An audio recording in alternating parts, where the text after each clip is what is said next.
As Brabas foram hexacampeãs brasileiras, né? O time feminino do Corinthians venceu o São Paulo por 2-0, batendo recorde de público em uma partida de clubes do futebol feminino na América do Sul. Mais de 44 mil pessoas estiveram na Neoquímica Arena, né? Gols da Jaqueline e da Carol Nogueira. O time fez 2-0, venceu o São Paulo por 2-0, foi hexacampeão brasileiro do futebol feminino. E ontem na Neoquímica Arena, mais de 46 mil pessoas estiveram na vitória por 3-0 do Corinthians sobre o Atlético Goianiense pelo Campeonato Brasileiro. Vitória em que o Corinthians jogou bem, principalmente no segundo tempo. Garro fez gol, Romero fez 2 gols e Memphis Depay, enfim, estreou. Né, um fim de semana, então, de sorriso para o corintiano, de confiança pelo crescimento do time feminino, do time masculino, de título e glória, né, de um cenário já repetitivo e conhecido do time feminino, e um fim de semana de festa para o corintiano e para a corintiana. Então, por isso estou aqui com você, eu, José Edgar de Mato, setorista do Corinthians, e chamo meu amigo Careca Bertaglia para abrir, né, essa live, esse podcast. Carecones, não tem como não dizer que talvez seja o fim de semana perfeito pro corintiano, né? Vitória no masculino, estreia do Depay, título no feminino sobre o rival. O pessoal tá rindo, não tem como não rir à toa o torcedor nesse fim de semana, né, Carecones? Muito obrigado por estar aqui conosco nesse domingão, né? Interromper o descanso. Dá o seu destaque inicial aí pra fiel torcida. Seja muito obrigado por estar aqui conosco. Valeu. Fala, Zé, boa tarde. Fala, fiel torcida. Pô, cara, acho que fazia tempo que a gente não sabia o que era um final de semana assim. Na terça-feira, tudo para se concretizar, uma semana maravilhosa para o Corinthians, né? Na terça passada, abriu o caminho na Sul-Americana. Ontem, boa vitória contra o Atlético Goianiense, jogando em casa. Hoje, campeão com as Brabas na Arena. Terça-feira, se Deus quiser, vai garantir a classificação. E teremos uma diferença aí, num espaço de 4, 5 dias. Quase mais de 130 mil pessoas na Arena, né? Os 46 de ontem, os 44 de hoje. 90 e com certeza na terça-feira mais 40, 45 mil pessoas. Então, uma semana especial para o torcedor corintiano, que tem sofrido muito nos últimos anos, né? Principalmente no ano passado, onde o Corinthians, no Campeonato Brasileiro, briga por algo que não combina com a sua história, mas sim, tem ido bem nas Copas, já fez semifinal no ano passado, da Copa do Brasil da Sul-Americana, já está na semifinal da Copa do Brasil e é um passo de garantir também a semifinal da Copa Sul-Americana. Então, acho que todos esses são motivos suficientes para a gente interromper aqui o descanso no domingo de muito calor em São Paulo, para falar um pouco do Esporte Clube Corinthians Paulista. É isso, Careca, né? Então, não estranho, como eu disse, né, estarmos aqui nesse domingo e vamos, numa ordem cronológica, né, abrirmos esse programa, esse podcast, essa live, falando do sábado, né, que o corintiano, em que a Memphis mania, né, já atingiu o torcedor do Corinthians, né? Eu estava lá a trabalho pelo GE, né? O Careca também pôde, né, testemunhar o jogo como torcedor, né? E é incrível quanto o fator Memphis já mobilizou o torcedor do Corinthians e as torcedoras do Corinthians, né? Vi muita criança com a faixinha do Memphis. Aliás, a faixinha do Memphis, né, eram 400 unidades disponíveis na loja ali externa da Neoquímica Arena. Em 24 horas elas se esgotaram, para vocês terem uma noção de quanto essa febre do holandês, né, já atingiu o torcedor na véspera, né, da estreia do no novo camisa 94 da equipe. Diga, Careca. E até desculpa te interromper, mas a situação da faixinha, né? Acho que a grande maioria dos corintianos já segue o Memphis, desde que ele chegou no Corinthians, eu já seguia ele. Cara, ele repostou ontem várias pessoas, tipo avulsas, tá ligado? Pessoas que estavam ali na torcida do Corinthians postaram um vídeo fazendo ali a comemoração dele, ou com a faixinha. Pô, um cara com 18 milhões e meio de seguidores, repostando fotos aleatórias de torcedores do Corinthians. Muito legal também, né? Um jogador que entendeu o que é o Corinthians e já muito identificado com o clube, né? Desculpa interromper. Mas você interrompeu, mas você já levantou a bola para um assunto que eu queria comentar contigo, Careca, porque antes da gente falar do campo bola do Memphis, né, porque foram 29 minutos que ele esteve em campo e já é um pedacinho de algumas coisas que a gente pode analisar, né, do que ele pode colaborar, do que ele já mostrou, do quase gol que ele anotou, né, se ele pegou certinho ali, se não fosse o goleiro bem atento do Atlético Goianiense, o Memphis teria saído com gol ontem da Neoquímica Arena. Mas você como torcedor, Careca, eu como jornalista, eu vejo uma impressão de que o Memphis ele está muito interessado e está sabendo como caminhar para conquistar a simpatia da torcida, né? E não me parece algo forçado, inclusive no discurso dele, no contato ali com a zona mista. E você tem essa impressão como torcedor e falando com seus pares também de que o Memphis está atacando no lugar certo, de que essa Memphis mania que surgiu antes mesmo dele dar o primeiro toque na bola, né, com a camisa do Corinthians é algo tão natural e muito mérito de como ele está encarando essa passagem dele pelo Corinthians? Zé, eu vou responder de uma outra forma, cara. Não só como torcedor, mas tenho a oportunidade, né? E muito agradeço a você sabe disso, de estar participando de algumas coletivas, né? E a gente estava junto ali, inclusive, lado a lado, né? Acompanhando a entrevista do Memphis. Eu acho que ele é um cara que, acho que dispensa comentários, né? Apresentações, né? A carreira dele, um cara que é o vice-artilheiro histórico de uma seleção onde teve Marco Van Basten, Rudi Gullit, Cruyff, Van Persie, que é o primeiro, né? A gente não está falando de uma seleção de Malta, com o maior respeito. Acho que quando ele chega a proposta do Corinthians, quando rola o acerto, é um cara que se preparou para vir. A entrevista coletiva dele, inclusive, foi impressionante. A gente não está falando de um cara da América do Sul, nós estamos falando de um cara da Holanda, que não tem, mesmo com a internet, claro, nos dias atuais, né? Ele tem todo tipo de informação, o cara veio totalmente preparado e ele é um cara, além de bom jogador, obviamente, é um cara midiático, mas também com muitas atenções para N situações, inclusive sociais, políticas, né, do país. Então é um cara que, cara, chega muito bem preparado, é um cara realmente diferente. E assim, dentro de campo, a gente tem muito o que esperar dele. E ontem, falando campo bola, né, também, que é importante, a gente sabe das dificuldades físicas dele, né? Ele pareceu realmente pesado, e eu não digo pesado em quantidade, quantos quilos a mais ou a menos. Eu falo na questão de, tipo, tá entre aspas amarrado, tá ligado? Um cara que tá jogando, tá há 3 meses sem jogar quase, né? 71 dias, se eu não me engano. E vai vir com jogos, com minutos, ele vai melhorar, obviamente. Mas a gente tá vendo, inclusive, quem tá na live, tá vendo alguns lances dele, a tal pisada que ele dá de futsal, ele balança um corpo para um lado e já entra pisando. Já aconteceu ontem, a finalização de canhota. É um jogador que tem muita qualidade e com certeza vai agregar demais ao clube, na parte externa, né, como eu disse, e vai ajudar também muito dentro de campo os companheiros. Tenho certeza absoluta disso, mesmo porque é um jogador que, como a gente já disse quando ele foi contratado, né, Zé? É um cara de 30 anos, com ambições ainda profissionais, né? Tem uma Copa do Mundo daqui quase 19, 20 meses, e ele tem que estar bem, e o Corinthians é o clube que vai fazer ele jogar mais uma Copa do Mundo. Então, talvez foi até melhor não ter saído esse gol ontem, que acho que a Arena ia sofrer com alguns abalos se saísse esse gol aí do homem de o 4-0. Eu acho que a Arena ia vir abaixo, ia ser ainda mais especial, mas ele recebeu carinho quando entrou para aquecer, quando foi chamado para entrar. E é importante também o jogador ser bem recebido assim. Ele até falou disso ali na zona mista, né? Do carinho do torcedor, e tenho certeza que vai dar muito certo. E vamos falar então dele com a bola no pé, ô Careca. Quais foram as suas primeiras impressões? O que ele pode agregar? Foi engraçado que o cartão de visitas dele no primeiro toque da bola já foi uma enfiada ali pro Romero, né, que gerou um perigo de ataque. Ele, né, até os melhores momentos até mostraram aqui, ele quase anotou gol num belíssimo lançamento, né, do Hector Hernandes. O que mais te impressionou? Óbvio que tem essa questão ainda da falta de ritmo, mas quais foram as tuas primeiras impressões aí do Memphis Depay e no que ele pode ser fundamental para ajudar o Corinthians, né, nessa reta final de temporada? Cara, o Corinthians, desde a saída do Wesley, quando o Wesley ainda era titular, o Corinthians poucas vezes jogou no 4-3-3 usual aí, ó, que muitos clubes têm jogado, né? Até por características dos seus jogadores. Né? Então, o Corinthians vira e mexe, joga no 3-6-1, no 3-5-2, ou no 4-4-2, como foi ontem, né? E a hora que ele entra, o jogo já tá meio que decidido, né? O Corinthians tava muito bem no segundo tempo. E ele entra primeiro para jogar com o Romero ali, né? Como um segundo atacante, realmente. Depois, a hora que o Hector entra, ele tem até um pouco mais de liberdade de sair, né? Porque o Hector é um jogador que sai também, mas é um pouco mais de área. Então, acho que ele pode agregar, como ele mesmo disse, né? Na coletiva que a gente participou junto ali. Ele se considera um 9,5, ele brincou, né? Entre o 9 e o 10 ali. Um segundo atacante mesmo, para aproximar, para aproveitar, para dar o passe como ele deu com o Romero ontem. Mas acho que com mais confiança e melhor fisicamente para abrir espaço. Se o Romero, o Yuri ataca esse espaço, ele é um cara que pode abrir para a finalização, que é muito boa dele, de média e longa distância. Então, acho que é um jogador que vai agregar bastante, tecnicamente muito bom, né? E ontem a gente viu o Coronado também entrando muito bem no segundo tempo, procurando bastante o Garro, o Mendes. Eu até você falou aí o lançamento do Hector, no estádio eu tive certeza que tinha sido o Coronado, mas você falando do Hector agora me gerou até um pouco de dúvida quem que deu esse lançamento, que ele finalizou de esquerda. Mas é um jogador que pode agregar muito dentro de campo, para jogar ali como um segundo atacante, com muita mobilidade, perto de Garro, Coronado, Yuri, Ora, Romero e tal. Acho que o Corinthians tem boas opções, que o Mendes pode se encaixar em várias delas. É isso, eu acho que passamos bem pelo assunto Memphis Depay fora e dentro de campo. Só para finalizar, o Memphis Depay passou na zona mista, disse que está disposto a jogar na terça-feira, né, que está se sentindo bem após mais ou menos os 20 minutos. Ele, né, teve uma pancadinha ali no tornozelo na reta final do jogo, que ele até reclama com a arbitragem, mas acredito que não seja nada demais. E tá, né, se colocou à disposição, obviamente vai depender do trabalho desta segunda-feira, né, para jogar na terça-feira contra o Fortaleza. Ele está disposto, ele está inscrito na Copa Sul-Americana e pretende jogar mais alguns minutos para mirar o clássico do próximo fim de semana contra o São Paulo em Brasília pelo Campeonato Brasileiro. Mas vamos falar um pouco do time, né, coletivamente falando, até emendando uma pergunta do nosso Rodolfo Gomes, perguntando, abordando, né, sobre a questão do que o Emiliano disse que o time jogou no 4-3-1-2, né, que foi com o José Martínez, né, com o Charles e com o Breno Bidon e com o Garro, né, mais adiantado. Na visão do Rodolfo Gomes, ele pergunta se esse é o esquema ideal do Corinthians. Na tua visão, é esse que está se mostrando o esquema ideal ou ainda é o esquema com 3 zagueiros careca? O que tem te agradado mais? Ontem, no primeiro tempo, esse esquema não encaixou tanto, né, principalmente porque o Bidon não estava tão bem, mas no segundo tempo, com a entrada do Coronado mais ofensivo, aí sim o Corinthians conseguiu controlar completamente o jogo, né? Zé, eu não consigo falar qual que é o melhor esquema de verdade, não é muro, você sabe que eu não sou disso. Mas acho que em cima do adversário, em cima da necessidade, em cima da gestão de elenco que ele tem feito, né? A família Dias, né, o Emiliano e o Ramon. Foi um desenho tático que deu certo, né, contra o Fortaleza. E isso acho que trouxe uma confiança para ele tentar de novo. E além disso, acho que foi até um pouco de precaução.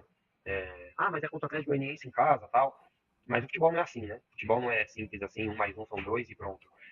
Você tem que tomar alguns cuidados, principalmente esse time do Corinthians que teve problemas, né, em casa, já saindo perdendo menos de 5 minutos.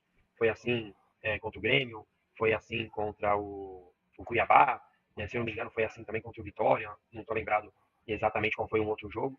E ele tem a possibilidade ali do Bidon, a gente até defende bastante ele aqui como terceiro homem, né? Um jogador que pode fechar os espaços sem a bola e com a bola ter a criatividade de encostar ali no Garro e nos atacantes. Mas acho que ontem realmente não deu certo, inclusive nem na parte defensiva, né? O Corinthians não sofre defensivamente, mas tem pouco a bola, né? Começa a rifar muita bola, fica um buraco entre esses três e esse 1-2 que o Emiliano disse. Automaticamente o Galo começa a ir buscar muito a bola no pé dos volantes também, o que atrapalha. E aí, se já tinha uma ideia de que poderia ter uma troca no intervalo, essa ideia vira garantia quando o Bidon toma um cartão amarelo pouco inteligente, para não falar outra coisa, já ali no final do primeiro tempo, e acho que ali ele já tinha decidido que ele mudaria o desenho tático do time, até característica, né? O Coronado, ele manda aquecer acho que 3 jogadores no final do primeiro tempo, acaba saindo o gol do Romero, mas isso não faz ele mudar de ideia, e acho importante isso, porque ele poderia sentar, entre aspas, em cima desse 1-0 e falar, pô, agora eu vou fechar aqui, e ocupar bem os espaços no contra-ataque que o Atlético vai deixar, porque o Atlético ia ter que mudar também um pouco a postura dele, né, que ele teve no começo, do meio para o final do primeiro tempo, mas não. Ele vem com o Coronado, o desenho até meio parecido, né? O Coronado se mantém ali na função que o Bidon vinha fazendo, mas é um jogador diferente, né? O Coronado é um jogador mais de arrastar, um jogador de tocar e aparecer, né? O Bidon é mais um cara organizador, né? Mais um meia armador. O Coronado é mais um meia atacante, né? Um cara que procura ali assistência, que procura se aproximar dos atacantes, e daí ele, com a confiança que ele adquiriu na terça-feira, a confiança que o gol do Romero trouxe no final do primeiro tempo, faz o Coronado entrar no segundo tempo livre. Livre, não livre de marcação, mas tipo à vontade, com confiança, e isso faz ele fazer um grande jogo.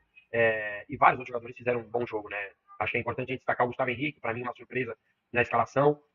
Félix e Kaká tinham feito um bom jogo na terça-feira. O Gustavo entrou e fez um grande jogo, né? Foi seguro na bola aérea, teve tranquilidade para sair jogando em alguns momentos, principalmente no segundo tempo. Martínez, que tomou um cartão muito cedo, né? Mas conseguiu jogar pendurado e conseguiu tomar seus devidos cuidados, roubando bola, fazendo bom jogo também. Acho que o Corinthians vem crescendo. Claro que o elenco, as contratações, a janela do Corinthians foi muito boa. E o Corinthians hoje tem um time mais encorpado, com igualdade de competir com qualquer time do futebol brasileiro. Claro, vai ter alguns adversários que é o favorito contra o Corinthians, e é normal, porque é o tal do trocar o pneu com o carro andando. Mas acho que o Corinthians hoje tem um time e um elenco capazes de fazer bons jogos contra quem quer que seja. Pode ganhar, empatar, perder, é do jogo, mas acho que é um time mais competitivo e isso dá uma tranquilidade para o torcedor e principalmente para a comissão fazer bem essa gestão de elenco como tem sido feito.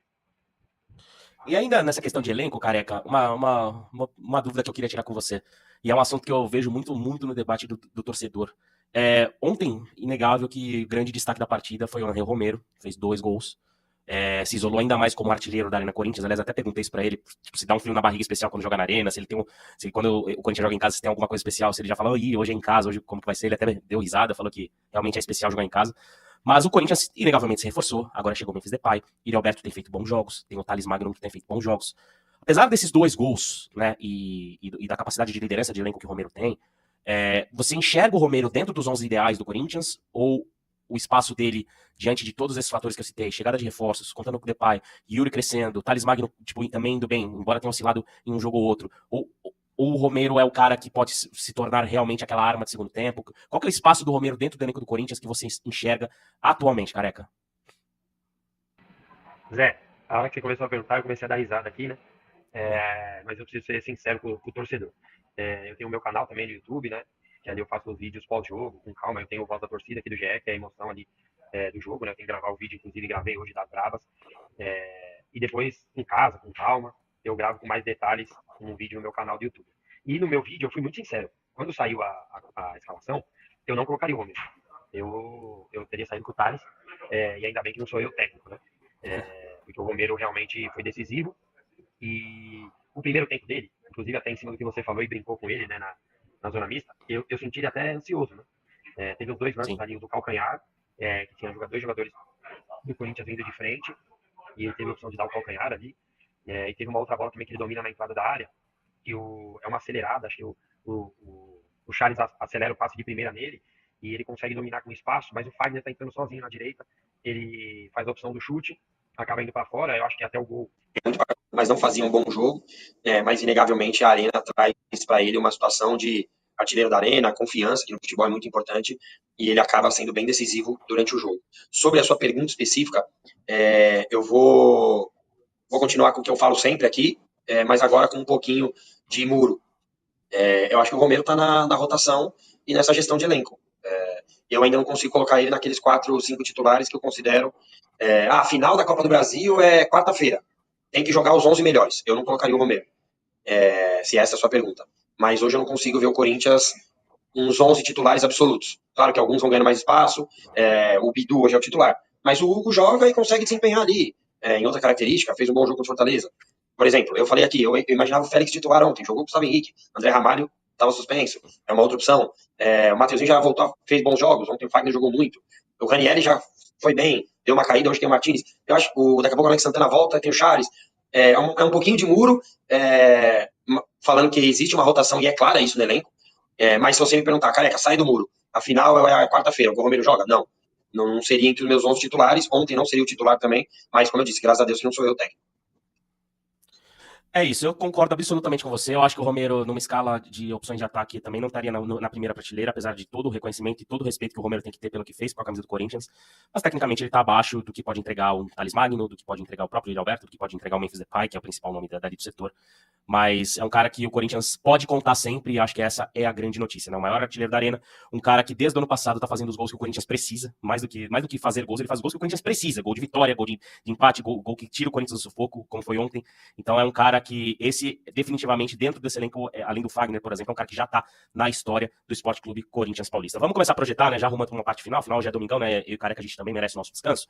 Uma parte final, já projetando a próxima semana, né? Porque terça-feira tem Fortaleza, né, duelo de volta pela Copa Sul-Americana. O Corinthians tem uma vantagem enorme, né? Afinal, venceu por 2-0 em uma das, talvez a melhor atuação do ano coletiva da equipe do Ramon Dias, né? O Ramon, como equipe misturada ali, né? Com peças alternativas, dominou Fortaleza, fez 2-0 e abriu essa enorme vantagem. E agora decide em casa, como o Careca, né, comentou, com provavelmente mais 45 mil pessoas, que deve, né, dar essa soma de praticamente 130 mil pessoas na Arena Corinthians num espaço de 4 dias, na verdade, 4 dias, né? Sábado, domingo e terça-feira. Careca, terça-feira também é para dar aquela rodada no elenco, afinal, a vantagem é confortável e domingo tem clássico decisivíssimo em Brasília também, né? Acho que é manter basicamente a postura que o Ramon tem tido, né, na Copa Sul-Americana, preservando algumas peças. Por exemplo, pode voltar o André Ramalho, né, que não atuou nesse fim de semana. É mais ou menos isso que você imagina para terça-feira, dar uma segurada no garro de novo, aí volta o Coronado pro time, até para manter esse bom momento que ele vem tendo. Como que você pensa essa estratégia do Corinthians para esse duelo de terça-feira? Afinal, a vantagem é confortável, mas não é definitiva, né?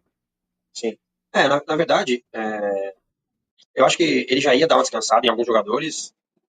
Acho que só seria diferente se tipo, quando a gente tivesse perdido lá. Sei lá, 2-1 com o Fortaleza. Precisa classificar aqui e tal. Aí pé embaixo no acelerador e beleza. Acho que com a vantagem dá uma tranquilidade um pouco maior. Talvez o Hugo volte para a lateral, porque o Bidu vinha de uma dorzinha, né? E jogou ontem, nos 90. O Coronado deve voltar para meio, o Garro deve ficar como opção. Talvez o Rian volte ao time e dê um descanso para o Charles e o Bidon seja mantido. O Thales deve voltar, ontem jogou só 5 minutos. Acho que você ganha opções. Talvez Mateuzinho, como você disse, o Ramalho. Importante o Corinthians, independente de quem entrar com ligado, não tem nada decidido. Claro que a vantagem é grande, mas não dá para cochilar com Fortaleza, né? Ontem Fortaleza fez 4 no Bahia, jogando no Castelão. Claro que são jogos diferentes e tal, mas tem que ser respeitado. O Fortaleza é um bom time. O Corinthians, se entrar com seriedade, se entrar fazendo um bom jogo, concentrado, tem boas chances, independente de quem jogar. Mas acho que a gestão de elenco tem que continuar. Vai ter um tempo de descanso maior, né? Depois, que o jogo é na terça, né? Então, em casa. Então, depois deve se reapresentar ali para fazer um regenerativo na quarta, mas aí quinta, sexta e sábado um treino já pensando no clássico, né, que é muito importante no domingo em Brasília, mas levar com seriedade o jogo. E eu imagino vamos brincar aqui talvez volte até os 3 zagueiros, né? Mas vamos imaginar aqui o Souza, Mateuzinho e Hugo nas laterais, Barralas. Acho que Félix, André Ramalho são garantidos. E daí vamos levar uma dúvida ali se vai ser um terceiro zagueiro ou um terceiro volante. E daí eu imagino ali 2 volantes e vamos gerar uma dúvida ali entre, sei lá, Gustavo Henrique ou Bidon, e daí Coronado ali na meia, Thales Magno e Yuri, ou Thales Magno e Hector. Acho que deve ser por O aí Hector esse tá time. fora. A minha dúvida. O Hector tá fora, o Hector tá fora. Deve ser um Thales e Yuri, ou Thales e Romero, talvez a dúvida seja essa. Yuri ou Romero, e 3 zagueiros ou 3 volantes. Então vamos levar uma dúvida entre Kaká ou Gustavo Henrique no lugar do Bidon. Talvez algo assim. Essa projeção de time que eu também imagino com esses retornos, né? O Félix descansou, o André Ramalho, né, tava suspenso nesse fim de semana também. Então é essa projeção que a gente imagina pro Corinthians, né, que tenta sustentar essa vantagem de 2-0, né, conquistada lá em Fortaleza. Vamos dar uma última passada, Leonardo Rocha falando que o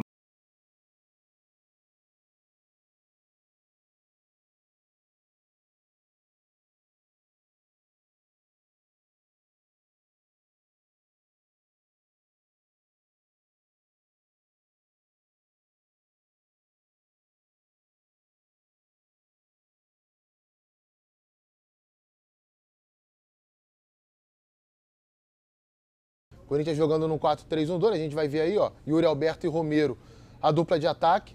E o setor de meio campo em losango.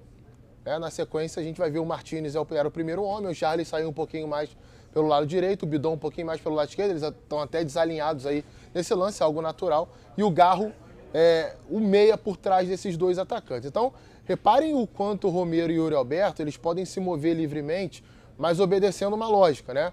Enquanto um vai recuar um pouquinho, o outro vai se colocar entre os zagueiros. Se um dos atacantes abre para um dos lados, o outro se mantém centralizado, para tentar sempre manter uma boa ocupação de espaços e o time ter essa possibilidade, esse peso na frente. Olha aí, ó. Olha o Romero voltando um pouquinho e olha o movimento do Yuri Alberto já tentando traçar uma diagonal ali entre os zagueiros, empurrando a última linha para trás, ó.